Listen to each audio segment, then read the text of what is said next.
Hey guys, welcome back to another episode of Talk Fiber to Me Baby. We're here at Metro Connect here in Fort Lauderdale, Florida. I've got Miss Lori Adams here with us. Now I'm going to say your title, VP of Broadband Policy and Funding Strategies.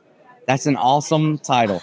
But you were invited today onto a panel that was called, and I'm going to read this again, Exploring the Challenges and Opportunities of Broadband Funding. Yeah. Why did they put you on that panel? You had Philip Makers, which you've had on the show before, Macros on there with you. You had Thomas Tyler on there with you.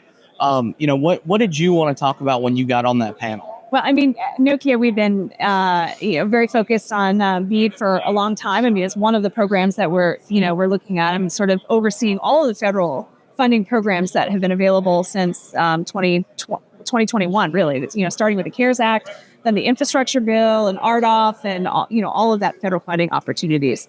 And it's $100 billion in government funding that is being invested in broadband. It's a big number. And as a part of that, right, we have the Build America, Buy America Act, and Nokia has invested in U.S. manufacturing to be compliant with that, with the requirement for BEAD. And so, we have established U.S. manufacturing, as have 45 companies total have self-certified U.S. manufacturing for BEAD. So, we are invested in literally in the U.S. market. We are invested in the BEAD program, literally, and we are excited to see the success of BEAD after this sort of long process that has transpired to sort of get to the point where states are actually issuing awards. And we've kind of done this through this entire program, right? So, like, especially you guys, you said you've been in it since 2021.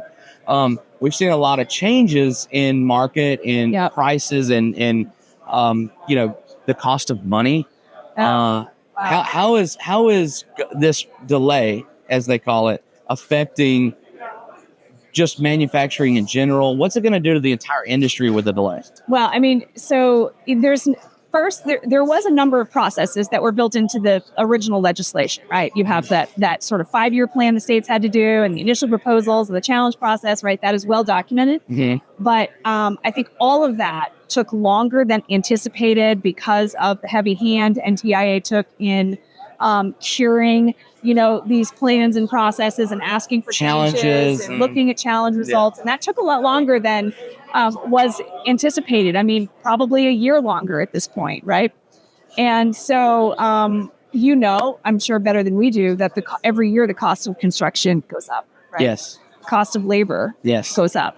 And these are expensive programs to implement, mainly because, you're deploying fiber to the hardest to reach, or whatever the technology of choice is, to the hardest to reach locations. Mm-hmm. It's going to be expensive. Yes. The cost of labor is going to be higher because you have a demand put on the ecosystem by the fact that you have 50 states and 6 U.S. territories simultaneously deploying network, utilizing the same resources. Now you talked about Build America, Buy America. I'm not sure that everybody understands what that actually meant, but up until they requested us to have what they call BABA or BABA compliant stuff, what percentage was actually coming from the U.S.? Do you know that number? Or I don't, but I can tell you very little. Okay. I mean, it's not zero. But it's more than zero. But so you effectively created jobs, created manufacturing here in the U.S. out of the request of the program. Yeah. Yes. Okay. I mean, when the Build America, Buy America Act. So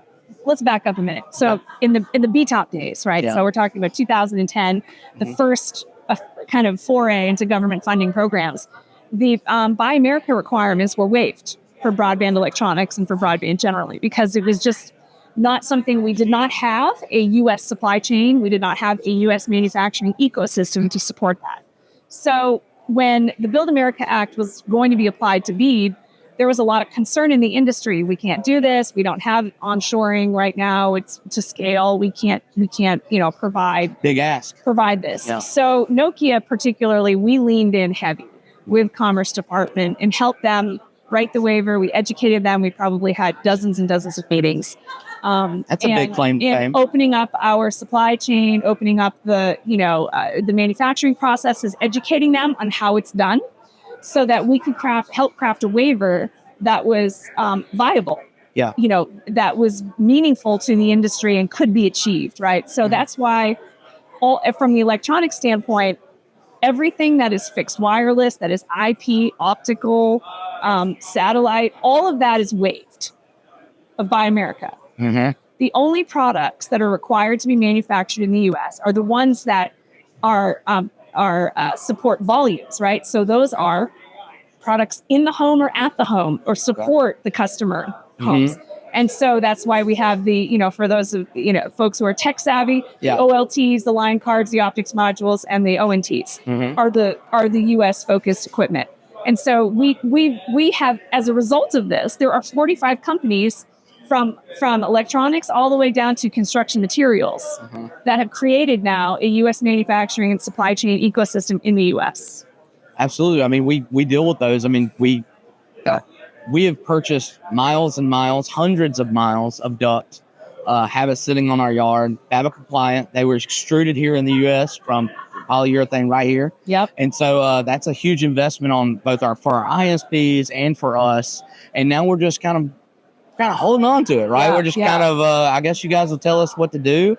Right. I mean, we're producing them as we speak, right? Yeah. And I jokingly say to folks, when you're purchasing BABA equipment or you're looking to purchase, there's no BABA store, right? You have to, the manufacturers are producing this as we... Is it like a tag that comes on? It's like on the pillow, you can't tear this off? Exactly.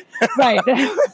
So it's, it's a new industry, right? So you don't have stockpiles of BABA equipment just sitting around, right? You're just starting to see that influx of production happening. And so...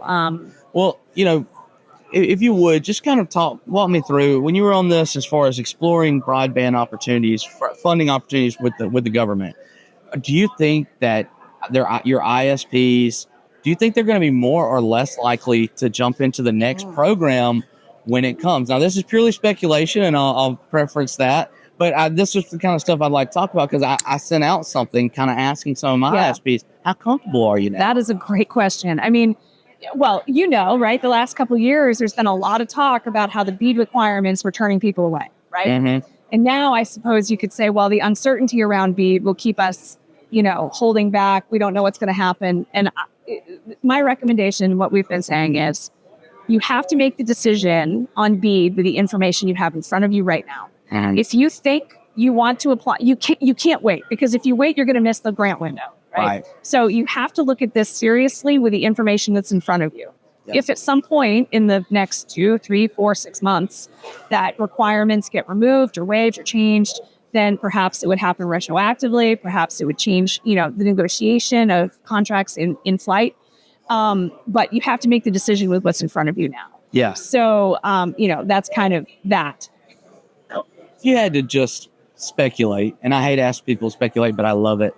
I'm not gonna lie to you. If you had to speculate what you think would come off of the current request from the NTIA, what would you think it might be? So it's actually an easier one than you think, because anything that was built into the enabling legislation requires congressional approval to change. Okay. Everything that was added after that by NTIA could be subject to waiver at the NTIA level without congressional approval. Okay. Those policies are the ones most likely to come out, such as maybe climate, maybe labor, some of the labor and wage requirements. Mm-hmm. Some of it though is built into the CFR Part 200 rules, and so those come in by virtue of it being a federal project. So there's a lot of weeds, in to kind of get through. It's not easy to say, oh, we're going to strike this, and this. But I would look at that. All of the stuff that was added by NTIA as a policy matter that was not part of the original legislation. Mm-hmm. And those are the ones that's going to come out. Maybe have the most opportunity to come out. Yeah, as long as they're not rooted in some other federal statute that applies. Does that get negated completely if we just decide to redo this completely? Well, and you talked about congressionally approved. Yeah. Does that just go, you're just like, well, we don't know now? There is a risk, right? I mean, we were chatting last night at the bar. Yeah, that's where we were. Yeah.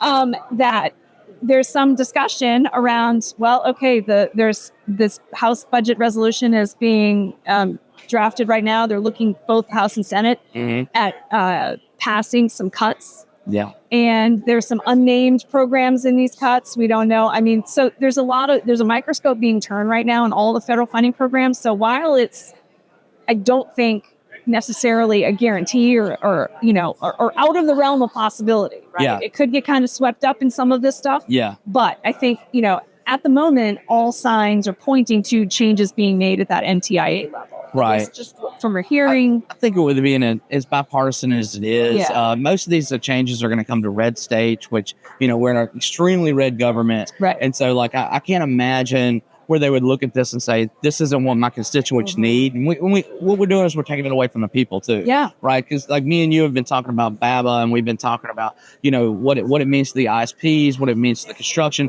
what it means to this place we're here. I mean, this is a convention, one of 50 that's going to be happening this year, that's propped up by this industry. Yeah, it's probably more like 100. Probably, they don't invite me to all of them. You probably go to 100. No, but I think we went to over 100 conferences last year. Yeah. That's crazy. They definitely wouldn't let me out of the house. I did not go to all of them, but it was, yeah. Well, and then this industry is propped up by different programs such as that, and capital investment. But, to cut that would really be to cut something very bipartisan. So, our industry as a whole has kind of been waiting for this, right? There's been some rural broadband deployments that have not gone forward because they're waiting for BEAD. Mm-hmm. There's all of the services that you provide, that others provide, that are tire services. People don't think about that. You roll this many trucks, you need new tires. So there's an entire industry that has been trying to figure out and looking to support the implementation of this program. Mm-hmm. So here's what I would say to your viewers. Okay. If you are applying for BEAD, plan on applying for BEAD, a pre-qualified applicant, have an interest in the support of these broadband programs, be vocal. We need names and faces to this, right? We need folks to reach out to their members of Congress, to their senators, so that they hear directly from the people who stand to gain or lose from this program, right? Yeah. There needs to be a public face to it. And so I think that is part of the discourse. It's easy to talk about BEAD if it's up here in the clouds. Like an imaginary thing. Right. Like you can't make a difference in it. But as soon as you start putting names and faces to the local providers, right? Thomas talks about this all the time in Louisiana. The was 70%, I think, of the awards went to local providers in Louisiana. 5 of which are my customers. That's great. Pick up the phone and call your people. That's right. Listen, I really appreciate you being on the show. I hope, you know what I'd love? I'd love to get a call in with you and maybe Philip and Thomas, kind of get y'all duking it out with all the policy talk. Absolutely. Much smarter people than me, and I really appreciate you being on the show. Awesome. It was great to Thank you again. Thanks. Until next time, guys. Thank y'all.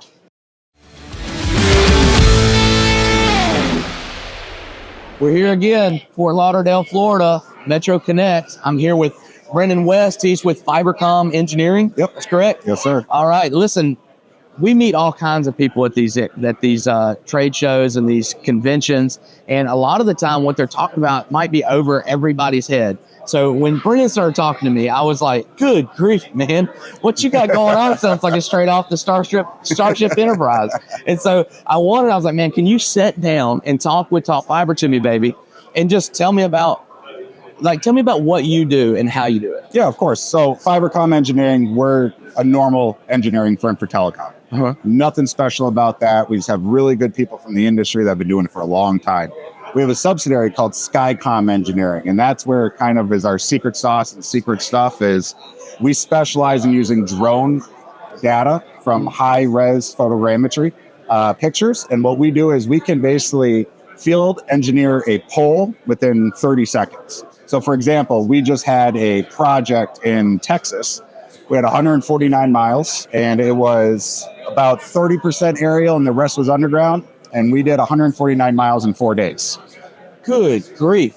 Yep. So, a lot of the time people are going like when we started talking, I said, so you're like LiDAR. And you said photogrammetry. Yep. Did I say it right? Yes, you did. Right This on. time, right on No, camera. this that time, helps. okay, on camera. But yeah, that's so. What does that look like to the people receiving it? What does that photogrammetry look like? So photogrammetry is just a high resolution wide angle lens that's on a drone specifically. So it's no different than a Canon camera, but it's with a really, really expensive lens on it. Mm-hmm. And the reason why we utilize that, which we can use LiDAR, depending on the job, is LiDAR can't give you the bolt on the height. It can show you the pole, the lines, the trees, all the fun colors you see in LiDAR. With high-res photogrammetry, we get crystal clear pictures. You can zoom all the way in, see a crack on a little piece of paper if you wanted to. You can see the marking lines from 811 still on the ground that are full visibility. Yeah. So the reason why we chose that is because we use the altitude from the drone and then some trigonometry that people smarter than me put together in an AI. We thought we weren't going to use it. And there it is. There it is right there. So we're able to utilize those pictures and our software to basically get down to a 98% accuracy with 1 to 4 centimeter difference of basically where it truly is in the real world. How fast is that drone flying? Obviously pretty fast if it's and it's 98% accurate, flying at a pretty decent speed to do 149 miles. Yeah. That's wild, man. Yeah. And we only had 6 drone pilots. So normally, for an example, 7 months ago, we had about a project about the same size, and we use, a stick and a camera and boots on the ground, the old school method. Yeah. It took us 8 weeks. Wow. So as far as people, and especially with, Talk Fiber to Me going to a lot of ISPs, Yep. what would be the stigma that you see in the market against somebody going like, I don't know if I believe in this spaceship type technology, like this crazy stuff? So it's anything new, right? It's I came from the drilling world, being on a Vermeer 2440. I get it. I'm drilled on one. Exactly. It's fun, right? Yeah. Until you break something or hit something. Yeah. So the issue is that you have the old school guys that still want paper. And then you get the new school guys that want an iPad. It's the same thing in the fielding with the drone versus the stick. Yeah. Right. So it's giving an educated update to people that don't understand what this can do and why it's better. Because if you think about it, if you miss something in the field, you got to send a guy back. Yeah. But with the drone, you've taken all the pictures. Yeah. So just go back and check it. That's all you have to do. And you don't miss anything at all. That's pretty cool. All there. So if you're like, oh, shoot, we may have missed this, all you have to do is go back. Because we take about 30 pictures of each pole within that 45 seconds. 30 pictures, 45 seconds. Yep. And then you're off to the next pole. That's cheap. That's cheap. Yeah, that's cheap. That's real cheap. And I start thinking about money. Our cost is about the same or can be cheaper than the traditional fielding method. Do you see this being the future of as far as engineering? I do. There's a reason why civil firms are starting to use drones and having land surveyors when they're doing, clearings of property to do builds. This is the future. Why not enhance or embrace it all and bring it in? And the other thing is people got scared about the stuff in New Jersey and the drones flying up, and that has worries. Yeah. But the thing about it was no one really checked the true history behind it and actually the news, because FAA already said those were all know-abouts. So as long as you do your homework, you work with the FAA, you work with the local municipalities, you work with the local police, and you give awareness to everyone, you don't have any issues. So you guys work in, it sounds like kind of a plethora of different geographies. Yep. But have you worked in rural America and had some redneck shoot down your deal yet? We had a guy come out actually last week with a gun and threatened our pilot and shooting the drone. Really? But it's Texas. Everyone gets a gun when you go across the border. That's awesome. That's awesome. I would have just seen how good a shot he is. I would just that would have been pretty cool. So moving forward, your company right now, it's a decent size and you guys are starting to grow. Yep. How big do you guys want to get? Like, are you guys wanting to be nationwide? So we are right now. So we work in the Pacific Northwest. We're in Texas. We've done Georgia, North Carolina, South Carolina. We're breaking into Tennessee. We've regionalized our pilots and also our employees across the country because everyone can work remotely now. So we have everyone regionally when it comes to time zones. At some point, do you see just like your pilots sitting in like a, what's it called? Like a UAV, what's it called? The where they sit in a pod somewhere and it's like, I'm going to take off this drone tomorrow, but I always work from one place. It's funny you say that. So our VP of Mission Ops, Mari Dookie, he actually flew UAS for the military. UAS, but you said Say his title again. VP of Mission Ops. Heck yeah. Yeah, That's a strong title. We all kind of embrace the dorkiness of the flying and the world of missions and Air Force verbiage, I guess you could That's say. cool. And he comes from Air Force, right? Yes, sir. He actually was not Air Force. He was Marines. Marines, And if you okay. ever met a Marine, they're always a Marine. Wow. You guys have some pros. We do. We only the best.